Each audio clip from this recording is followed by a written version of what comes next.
Rules of debit and credit, ये हमारे accounting का चैप्टर नंबर 6 है, जिसमें हमें डेबिट एंड क्रेडिट के रूल्स सीखने हैं। ठीक है, बेसिक फंडामेंटल लॉ सीखना है कि कैसे डेबिट और क्रेडिट ये सारी चीज़ें काम करती है हमारी। तो इसमें सबसे पहले हम देखते हैं अकाउंट। अकाउंट क्या होता है? तो account is a record of transaction, जहाँ पर हर एक ट्रांजैक्शन का रिकॉर्ड होता है, रिकॉर्ड बनाया जाता है, जहाँ पर उसको हम अकाउंट बोलते हैं। और वो record under a particular head, एक हेड के नीचे ही बनाया जाता है। जैसे ये पार्टिकुलर है, इसके नीचे ही सारे रिकॉर्ड दर्ज होंगे। It records not only the amount of transaction, ये सिर्फ अमाउंट ऑफ ट्रांजैक्शन को रिकॉर्ड नहीं करता, बट ऑल्सो उसकी इफेक्ट और डायरेक्शन को भी रिकॉर्ड करता है। यानी कि कौन सा आइटम, कौन सा आपका ट्रांजैक्शन डेबिट है और कौन सी ट्रांजैक्शन क्रेडिट है, उस बिहाफ पे भी ये रिकॉर्डिंग करता है। ठीक है, तो अकाउंट क्या है? अकाउंट के आपका रिकॉर्ड ऑफ ट्रांजैक्शन करता है। ठीक है, किसके अंदर? Under a particular head. ये सिर्फ अमाउंट ऑफ ट्रांजैक्शन नहीं रिकॉर्ड करता, मतलब अमाउंट ऑफ ट्रांजैक्शन के साथ साथ ये उसका अफेक्ट और डायरेक्शन भी रिकॉर्ड करता है। ठीक है, जैसे कैश अकाउंट है, फर्नीचर अकाउंट है, डेटर है, मशीनरी अकाउंट है और क्रेडिटर अकाउंट है। ऐसे कई तरह के अकाउंट बनते हैं। तो an account has two part, account के दो पार्ट होते हैं और ये टी शेप का होता है। जैसे ये देख रहे हो ना, ये टी शेप का है हमारा, ये ऐसे एक, इसको हम बोलते हैं टी शेप अकाउंट। अब इसमें कई सारी चीज़ें जोड़ देते हैं हम, जैसे डेट लगा दी, पार्टिकुलर जनरल फोलियो अमाउंट, फिर date, particular general folio amount. ठीक है, जो आपकी ये वाली साइड होती है, लेफ्ट साइड, ये होती है डेबिट साइड, और जो राइट साइड होती है इसको बोलते हैं हम क्रेडिट साइड। ठीक है, इधर जो आइटम जो भी हम रिकॉर्ड करेंगे वो हम लिखेंगे टू कुछ भी, जैसे रेंट, टू सैलरी। तो यहाँ पर जो भी रिकॉर्ड करेंगे हम पहले टू लगाएंगे इस साइड, डेबिट साइड। और ऐसे ही जब हम क्रेडिट साइड कोई भी चीज़ रिकॉर्ड करेंगे हम लगाएंगे by, by rent, by salary. ठीक, ये है हमारा बेसिक अकाउंट, जिसमें क्या है, इसको टी शेप अकाउंट भी बोलते हैं। टी शेप होती है इसकी, डेट होता है, पार्टिकुलर होता है, जनरल फोलियो होता है, अमाउंट होता है, फिर से date, particular, general folio, amount.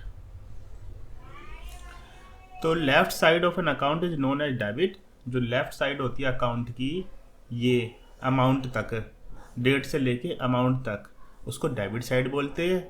और ऐसे ही राइट साइड अकाउंट की जो बोलते हैं हम क्रेडिट साइड बोलते हैं। ये डेट से लेके ये अमाउंट तक, इसको क्रेडिट साइड बोलते हैं। जेएफ का मतलब यह जनरल फोलियो से है, जो कि यहाँ भी लिखा है। ये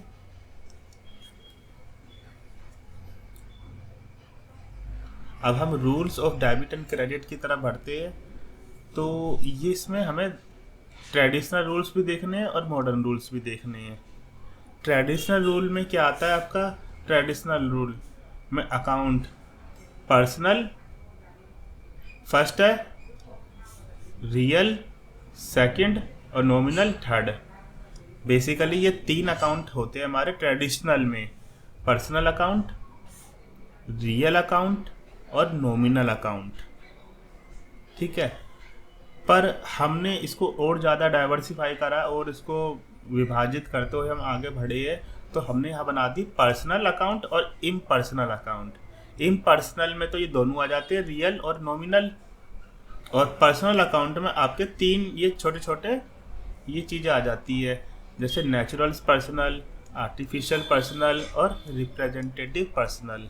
अभी ये क्या होती है हम डिटेल में पढ़ेंगे। ठीक है, बेसिकली तीन अकाउंट ही होते हैं ट्रेडिशनल रूल्स के अंदर, personal, real, nominal, PRN, personal, real, nominal account. ठीक है, अब पर्सनल अकाउंट के अंदर भी आपका तीन होते हैं, नेचुरल पर्सनल, आर्टिफिशियल पर्सनल और रिप्रेजेंटेटिव पर्सनल। पर्सनल अकाउंट हम देखते हैं। पर्सनल अकाउंट क्या होता है? Personal account which relates to person और बॉडीज। पर्सनल अकाउंट वो अकाउंट होते हैं जिसमें हम किसी बंदे की बात कर रहे हो या कोई बॉडी की बात कर रहे हो। Body in the sense corporate body या फिर बैंक वगैरह, ठीक है। अब नेचुरल पर्सनल आता है। नेचुरल पर्सनल क्या है? नेचुरल, देखो नेचुरल है ये, जो who are creation of God. For example Ram, Gopal, Sonu, debtor, creditor, ये सब नेचुरल बंदे हैं। डेटर भी तो कोई इंसान ही होगा, क्रेडिटर भी तो कोई इंसान ही होगा, ठीक है। तो ये नेचुरल पर्सनल कैटेगरी में आते हैं हमारे। फिर हमारा होता है आर्टिफिशियल पर्सनल। आर्टिफिशियल नाम से पता चल रहा है क्या? कॉर्पोरेट बॉडीज, इंस्टीट्यूशन, क्लब्स जो कि इंसानों के द्वारा बनाए गए हैं। जैसे कि एग्जाम्पल ले लो उसका, टाटा कंपनी। टाटा कंपनी इंसानों ने तो बनाई है। SBI का बैंक, पीटर इंग्लैंड की कंपनी, ठीक है। ये सब हमारे आर्टिफिशियल पर्सनल में आ जाते हैं। फिर हमारा होता है रिप्रेजेंटेटिव पर्सनल। अब ये रिप्रेजेंटेटिव पर्सनल क्या होता है? रिप्रेजेंटेटिव यानी कि जो कोई दूसरे को रिप्रेजेंट करता हो। Those account which represent a certain person. ऐसा अकाउंट जो कि किसी दूसरे बंदे को, पर्सन को रिप्रेजेंट करता हो। फॉर एग्जाम्पल कैपिटल अकाउंट और ड्राइंग अकाउंट। कैपिटल अकाउंट ना हो अगर प्रोप्राइटर ही ना हो तो ये प्रोप्राइटर को, मालिक को शो करते हैं। ड्राइंग अकाउंट ही ना हो अगर प्रोप्राइटर ही ना हो तो ये भी एक किसी प्रोप्राइटर को ही रिप्रेजेंट करते हैं। Capital account, drawing account, bills receivable account, ऐसे ऐसे अकाउंट जो भी होते हैं आपके, ये रिप्रेजेंट करते हैं किसी दूसरे बंदे को, तो ये इस कैटेगरी में आ जाते हैं, ठीक है। These accounts represent proprietor.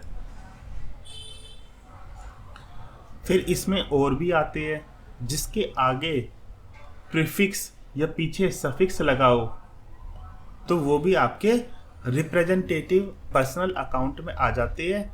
जैसे प्रीपेड रेंट, रेंट के आगे प्रीपेड लग गया। सैलरी आउटस्टैंडिंग, सैलरी के पीछे आपका आउटस्टैंडिंग लग गया। Commission received in advance, commission के पीछे रिसीव्ड इन एडवांस लग गया। ऐसे कुछ वर्ड लग जाते हैं ना जब। एक्रूड इंटरेस्ट, इंटरेस्ट से आगे एक्रूड लग गया, प्रीफिक्स क्या है? एक्रूड।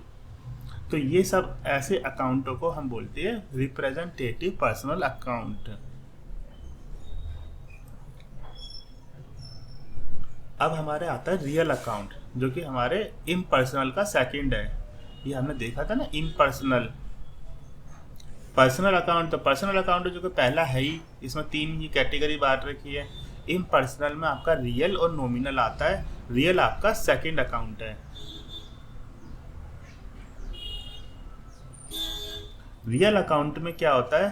सारे एसेट्स आ जाते हैं, सारे एसेट्स आ जाते हैं। एसेट्स तो आपने पढ़े हैं ना, क्या क्या होते हैं, बहुत चीज़ें होती है एसेट्स में, टेंजिबल और इनटेंजिबल, सारे ही एसेट्स आ जाते हैं एक्सेप्ट, एक्सेप्ट क्या? Except debtor. डेटर नहीं आएगा। डेटर वैसे तो हमारा एसेट होता है, पर ये रियल अकाउंट में नहीं आएगा क्योंकि ये नेचुरल पर्सनल में जाता है। क्योंकि डेटर एक बंदा है, जीता जाता बंदा है, ठीक है। ये आपका नेचुरल पर्सनल में जाएगा, पर्सनल अकाउंट में जाएगा, और पर्सनल अकाउंट के भी नेचुरल पर्सनल में जाएगा डेटर। ऐसे ही बिल्स रिसीवेबल, बिल्स रिसीवेबल वैसे तो एसेट है किसी भी बिजनेस के लिए, पर ये रियल अकाउंट में काउंट नहीं करते हम, क्योंकि ये किसी और को रिप्रेजेंट करता है। ये किसको रिप्रेजेंट करता है? बिल्स रिसीवेबल हमारा डेटर को ही रिप्रेजेंट करता है, ठीक है। अगर डेटर ना हो तो बिल्स रिसीवेबल भी ना हो। एंड बैंक, बैंक भी आपका आर्टिफिशियल पर्सनल में आता है, तो ये रियल अकाउंट में नहीं आएगा। वैसे तो बैंक भी हमारे लिए एसेट ही है, पर लेकिन इसको हमने कैटेगरी में डाला है आर्टिफिशियल पर्सनल में, तो ये यहाँ पर नहीं आ सकता बैंक। और क्या क्या आ सकता है रियल अकाउंट में, जैसे कि आपका कैश अकाउंट, फर्नीचर अकाउंट, ये सारे एसेट है। कैश अकाउंट, फर्नीचर अकाउंट, ये तो हमारे टेंजिबल एसेट है जिसे हम छू सकते हैं। कैश को हम छू सकते हैं, फर्नीचर को हम छू सकते हैं। गुडविल अकाउंट, ये हमारा इंटेंजिबल एसेट है तो एसेट ही, पर इसको हम छू नहीं सकते, इंटेंजिबल होता है ये। स्टॉक अकाउंट, ठीक है, ये हमारे सारे एसेट है जो कि रियल अकाउंट में आपके आते हैं। इसमें क्या क्या एक्सेप्ट हो रहा है, एक डेटर, एक बिल्स रिसीवेबल और एक बैंक, क्योंकि ये ऑलरेडी अलग कैटेगरी में जा रखे हैं। ठीक है, डेटर आपका नेचुरल पर्सनल है, बैंक आपका आर्टिफिशियल पर्सनल है और बीआर आपका रिप्रेजेंटेटिव पर्सनल है तो ये भी तीनों एसेट है। इसी तरह हम तीसरा अकाउंट देखते हैं, हमारा नॉमिनल अकाउंट। नॉमिनल अकाउंट कौन सा होता है हमारा, ऑल द एक्सपेंसेस, सारे खर्चे और सारे रेवेन्यू जिसमें आ जाए उसको हम बोल देते हैं नॉमिनल अकाउंट। जैसे कि रेंट अकाउंट, सैलरी अकाउंट, ये रेंट और सैलरी क्या है, खर्चे हैं हमारे, हम रेंट दे रहे हैं, सैलरी दे रहे हैं। कमीशन अकाउंट, ये हमारा खर्चा है। इंटरेस्ट अकाउंट, ठीक है। सेल्स अकाउंट, ये रेवेन्यू हो गया हमारा। परचेज अकाउंट, अगेन हमारा एक्सपेंस हो गया, परचेज हमारा एक्सपेंस में आता है। तो जितने भी एक्सपेंस और हमारे रेवेन्यूज वाले आइटम हैं वो आपका नॉमिनल अकाउंट में काउंट होते हैं। पर इन्हीं के आगे अगर सफिक्स या प्रीफिक्स लग जाए, जैसे कि हमने यहाँ पर देखा रेंट अकाउंट तो नॉमिनल है, लेकिन अगर रेंट के आगे प्रीपेड लग जाए तो ये फिर आपका रिप्रेजेंटेटिव में चला जाता है, रिप्रेजेंटेटिव पर्सनल में बन जाता है, पर्सनल अकाउंट के में ही रिप्रेजेंटेटिव में चला जाता है ये, क्योंकि ये रेंट को फिर रिप्रेजेंट कर रहा है। प्रीपेड की रेंट अभी मिला नहीं है या एडवांस में रेंट मिल गया है, जो भी है ये ऐसी बातें दर्शाता है फिर। पर अगर प्योर एक्सपेंस और प्योर रेवेन्यू की बात हो तो वो सब चीज़ें आपका नॉमिनल अकाउंट में ही आएंगी, जिनके आगे पीछे कुछ नहीं लगा। सैलरी है तो सिर्फ सैलरी ही है, ये नहीं है सैलरी आउटस्टैंडिंग है, ये सब चीज़ें चल रही है, प्रीपेड सैलरी है, कुछ भी। अब हम इसके रूल्स देख लेते हैं, ट्रेडिशनल रूल्स क्या बोलते हैं।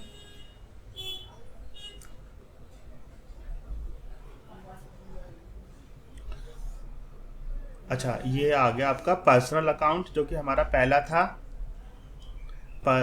इसमें हम बोलते हैं debit the receiver, credit the giver. ठीक है, पर्सनल अकाउंट में अगर जैसे राम है, बैंक है या कैपिटल है, ठीक है, ये सब हमारे पर्सनल अकाउंट में। राम आपका नेचुरल है, बैंक आपका आर्टिफिशियल है, कैपिटल आपकी रिप्रेजेंटेटिव है। तो अगर हम इनको ये करेंगे debit the receiver, credit the giver. Real account, real account क्या बोलता है, रियल अकाउंट बोलता है डेबिट व्हाट कम्स इन, जो भी आ रहा है वो डेबिट कर दो और जो भी जा रहा है उसे क्रेडिट कर दो। Credit what goes out. Nominal account,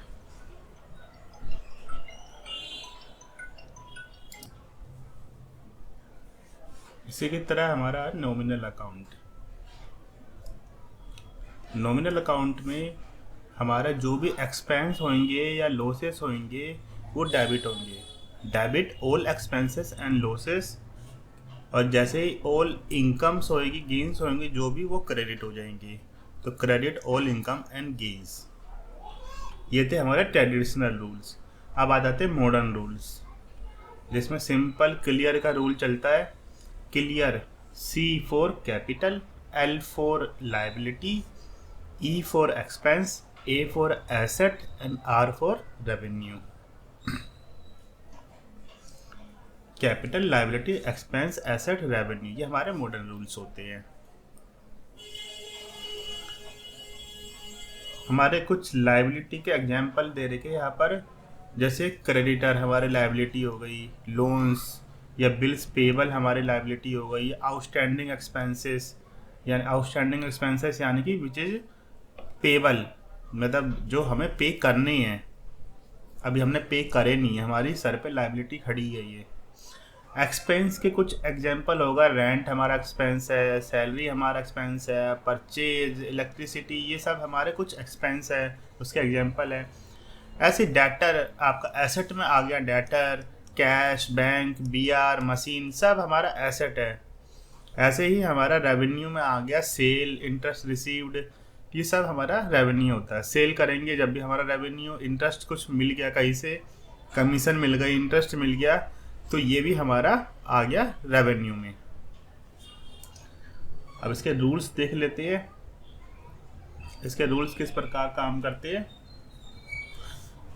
capital देखो सबसे पहले, क्लियर का कैपिटल देखो पहले, CLEAR, तो सी यही अपना है। कैपिटल जब भी बढ़ेगी तो क्रेडिट होएगी, ये याद रखना, ठीक है। इंक्रीज साइड याद कर लो तो डिक्रीज साइड तो अपने आप ही याद हो जाएगी, अपने आप ही पता चल जाएगा। जो इंक्रीज साइड है ना, कि कैपिटल इंक्रीज हो रही है तो हमें क्रेडिट करना है, ठीक है, क्योंकि कैपिटल भी एक तरीके से हमारी इंटरनल लायबिलिटी ही होती है। ये हमने आपका उसमें देखा था ना अकाउंटिंग इक्वेशन चैप्टर में। तो कैपिटल जब भी बढ़ेगी हमारी क्या होगी, क्रेडिट। ऐसी ही लायबिलिटी जब भी बढ़ेगी हमारी, तो ऑब्वियस बात है कैपिटल क्रेडिट हो रही है बढ़ने पे, तो लायबिलिटी भी क्रेडिट होगी बढ़ने पे, ठीक है। ये क्रेडिट होते हैं जब भी ये इंक्रीज होती है। एक्सपेंस, एक्सपेंस अगर इंक्रीज होगा तो हम करते हैं इसे डेबिट, और ऐसे ही एसेट हमारा जब इंक्रीज होगा तो हम उसे करते हैं उसको भी डेबिट, और रेवेन्यू भी हमारा जब इंक्रीज होगा उसको हम करते हैं क्रेडिट, ठीक है। तो कैपिटल और लायबिलिटी तो एक ही बात है, अलग अलग बना रखे, ये इंटरनल लायबिलिटी है, ये लायबिलिटी है आउटसाइड लायबिलिटी। ये जब भी इंक्रीज होएगी तो क्रेडिट होएगी, इसी के साथ साथ रेवेन्यू जब भी इंक्रीज होगा तो क्रेडिट होगा। पर लेकिन एक्सपेंस और एसेट यानी कि ये ई ए ऐसी चीज़ें है, ये एक्सपेंस और एसेट जब भी इंक्रीज होंगे तो डेबिट होंगे, ठीक है। जब ये डिक्रीज होते जब क्रेडिट होते हैं ये। तो आप इंक्रीज साइड याद रख लो, डिक्रीज साइड तो आपको खुद ब खुद ही प्रैक्टिस हो जाएगी, खुद ब खुद ही आपको आ जाएगा। मेन चीज़ है इंक्रीज साइड याद कर लो, एक साइड याद कर लो, इंक्रीज या डिक्रीज में से, ठीक है। इंक्रीज ज़्यादा अच्छा है, मतलब वो तो मैं अपने पॉइंट ऑफ व्यू से बता रहा हूँ, लेकिन इंक्रीज साइड याद कर लो आप, तो आपको डिक्रीज भी खुद ब खुद ही पता चल जाएगा कि जब कैपिटल डिक्रीज होएगी तो डेबिट चली जाएगी, वो लायबिलिटी कम होएगी हमारी, डेबिट हो जाएगी, एक्सपेंस हमारे कम होंगे, क्रेडिट हो जाएंगे, एसेट कम होंगे, क्रेडिट हो जाएंगे, और ऐसे ही रेवेन्यू अगर हमारा कम होता है तो डेबिट हो जाएगा। ठीक इसका उल्टा, इंक्रीज होने पे और डिक्रीज होने पे, ठीक। अब आगे बढ़ते हैं हम कास्टिंग एंड बैलेंसिंग की ओर। कास्टिंग का क्या मतलब है? कास्टिंग का मतलब है टोटलिंग करना, टोटल करना, ठीक है, टोटल करना, सम अप करना। बैलेंसिंग का मतलब क्या है? बैलेंसिंग करना, ठीक है। अभी हम देखेंगे कि किस प्रकार होती है। जैसे कि एक अकाउंट है ये कोई भी, ठीक है, इसमें 2 करके कुछ 3-4 आइटम दे रखी है, जैसे 5,000 का, 9,000 का, 6,000 का। ऐसे ही यहाँ पर बाय बाय बाय करके कुछ आइटम दे रखी है 2,000 के, 3,000 के, 5,000 के, ठीक है। अभी ये मत देखो, अभी ये मत देखो, अभी आप सिर्फ ये देखो 5,000, 9,000 और 6,000 कितना हुआ? 20,000 रुपये। तो ये 20,000 रुपये ये आए हैं क्योंकि इस तरफ बैलेंस ज़्यादा है, डेबिट साइड बैलेंस हमारा ज़्यादा है, इसलिए 20,000 रुपये यहाँ लिखेगा ये। ठीक है, 20,000 रुपये अगर यहाँ पर लिखे गए तो यहाँ पर भी ही लिखे जाएंगे। इसको बैलेंसिंग बोलता है, इसको बैलेंसिंग करना बोलते हैं। जिस साइड जो अमाउंट ज़्यादा है उसी साइड का दोनों साइड हमें अमाउंट लिखना होता है। जैसे यहाँ पर 20,000 रुपये ज़्यादा है इस साइड, डेबिट साइड, तो 20,000 रुपये हमने इधर भी लिख दिए। अब इस साइड देखो, 2, 3, 5 और 5 और 5 10,000 रुपये है यहाँ पर। तो बस, तो हमारा जो बैलेंस निकलेगा, बैलेंसिंग फिगर जो निकलेगी वो हमारी निकलेगी ये 10,000 रुपये। ये 10,000 रुपये कैसे आया? ये 20,000 रुपये माइनस ये 10,000 रुपये। तो ये 10,000 रुपये हमारे यहाँ पर इस साइड आया है।